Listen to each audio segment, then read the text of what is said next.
Salam saudaraku, kita berjumpa kembali di dalam renungan firman Tuhan.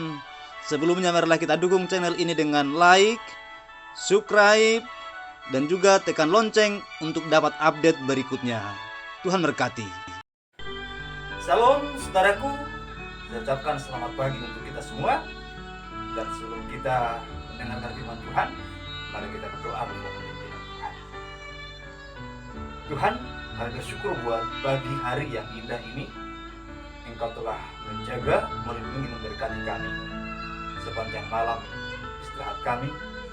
Dan tiba waktunya kami memulai hari kami dengan bersyukur, memuliakan nama Tuhan dalam doa dan juga renungan kami pada pagi hari ini.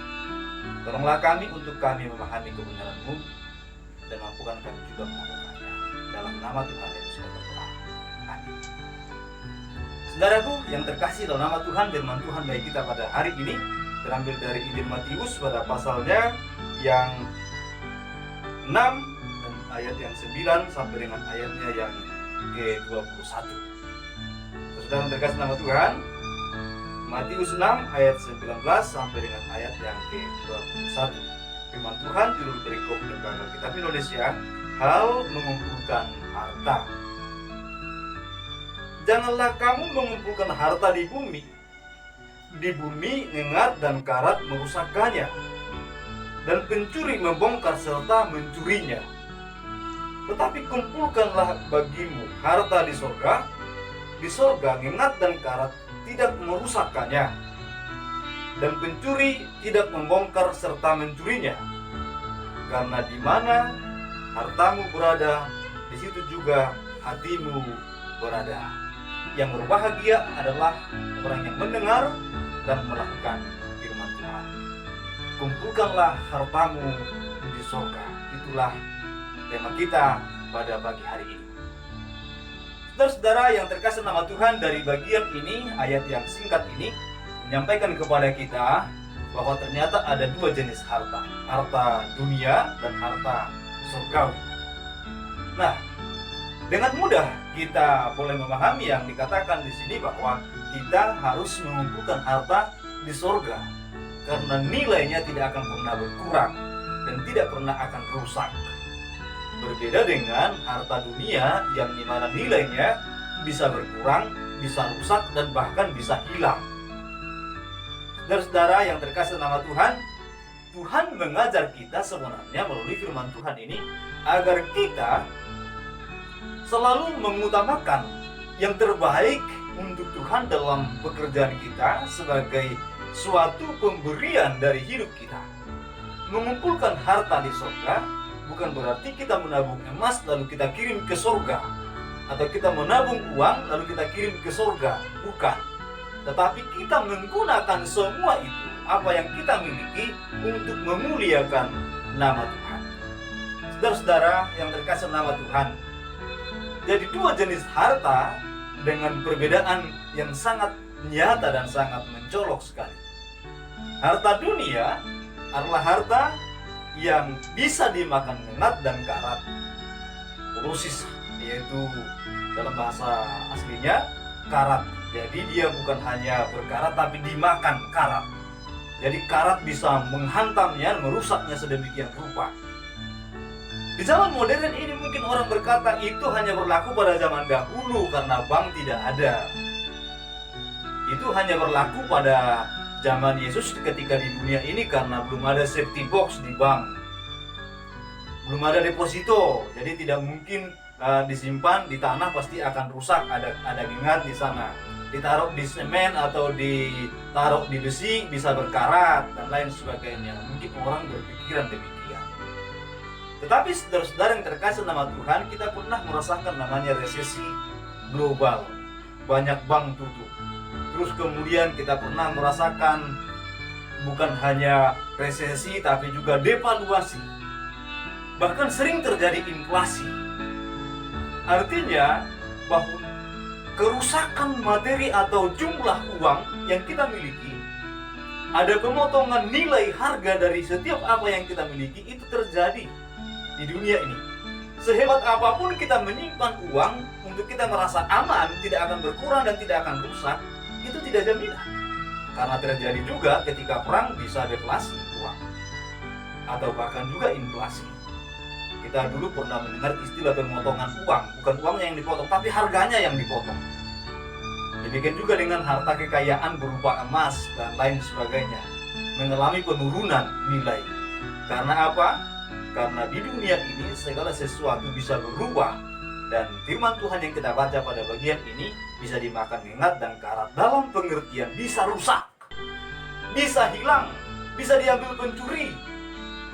Saudara terkasih nama Tuhan, sering sekali kita menonton film perampokan bank yang sangat luar biasa, terperinci dan bank bisa dirampok. Tiba-tiba rekening orang bisa berkurang. Sekarang sistem pencurian secara internet yang sangat luar biasa. Tiba-tiba uang orang dalam rekening bisa habis dari ratusan juta menjadi 0 rupiah dalam waktu semalam karena digembosi orang memakai sistem internet. Saudara yang terkasih nama Tuhan, itu sudah terjadi di zaman sekarang. Jadi di dunia ini tidak pernah ada yang aman tentang harta, tentang uang. Walaupun dikatakan safety box ataupun dikatakan diasuransikan dan lain sebagainya, pasti akan ada juga resiko-resiko tertentu. Tetapi ketika kita menyimpan di surga, maka itu pasti aman, tidak mungkin rusak dan tidak mungkin diambil orang. Itu yang Tuhan katakan. Itulah dikatakan pada bagian kita pada pagi hari ini, dikatakan, kumpulkanlah bagimu harta di surga gengat dan karat tidak merusakkannya, dan pencuri tidak dapat membongkar serta mencurinya. Saudara-saudara yang terkasih nama Tuhan, kita juga membaca di awal ayat ini ketika dikatakan jangan mengumpulkan harta di dunia ini. Apakah karena memang di dunia ini harta bisa hilang, bisa rusak, bisa inflasi, deflasi? Apakah dengan demikian kita tidak perlu menabung? Itu jadi pemikiran banyak orang. Saudara yang terkasih nama Tuhan, Tuhan tidak pernah melarang kita untuk menabung. Bahkan Tuhan mengajarkan kita untuk kita meniru semut, agar kita meniru apa yang dikatakan atau dilakukan oleh binatang terkecil yaitu semut. Dikatakan firman Tuhan bahwa mereka ketika musim panas mereka mengambil makanan menyimpan untuk musim hujan. Berarti bisa menabung. Karena Tuhan katakan tirulah kepada semut. Menurut firman Tuhan.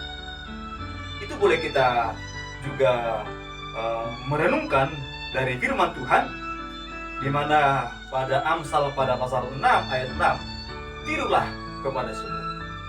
Dan juga 2 Timotius 5 ayat 8 dikatakan kepada kita bahwa setiap orang harus memikirkan kehidupan keluarganya. Berarti kita perlu menabung sebenarnya. Lalu apa yang Tuhan katakan di sini bahwa jangan mengumpulkan harta di dunia?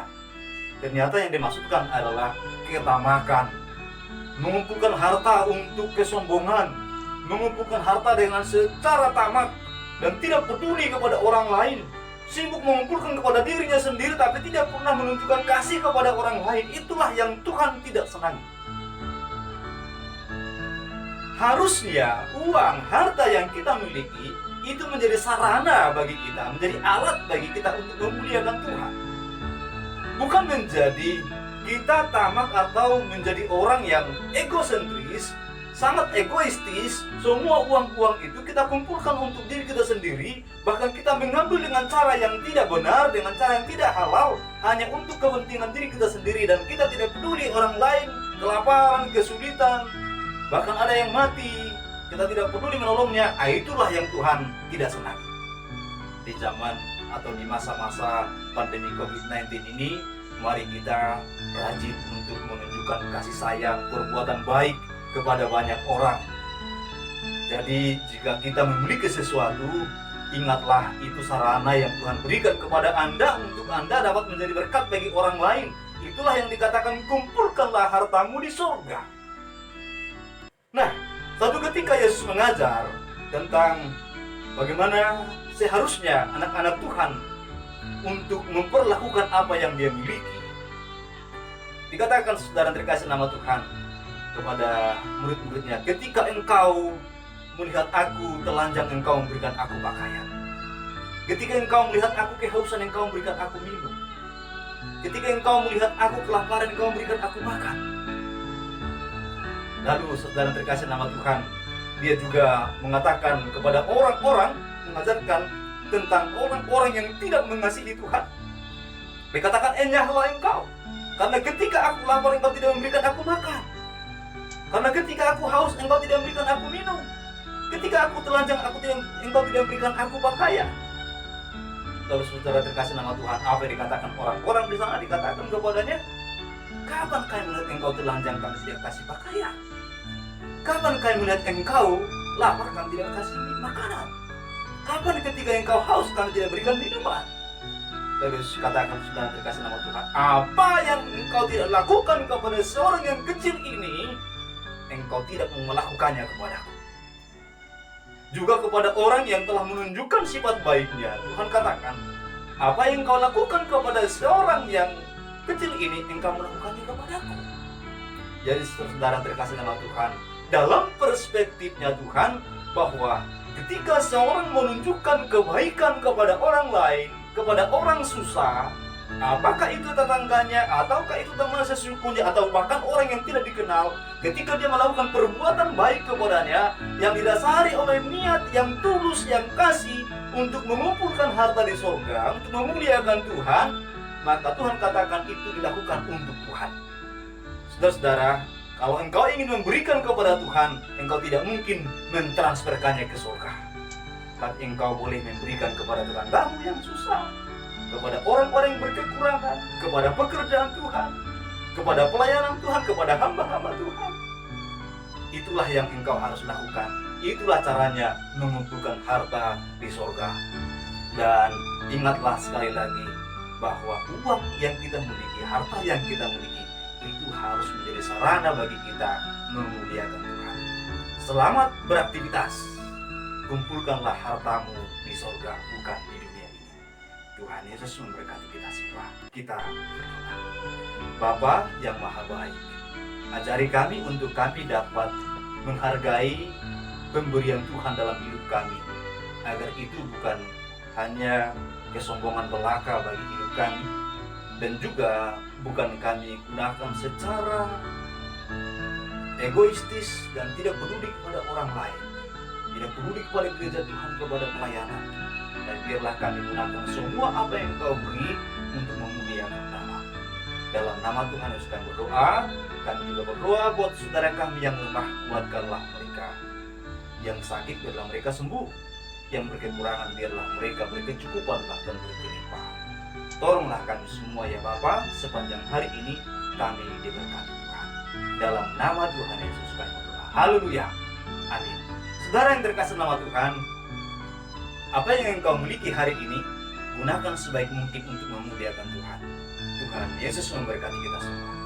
Amin.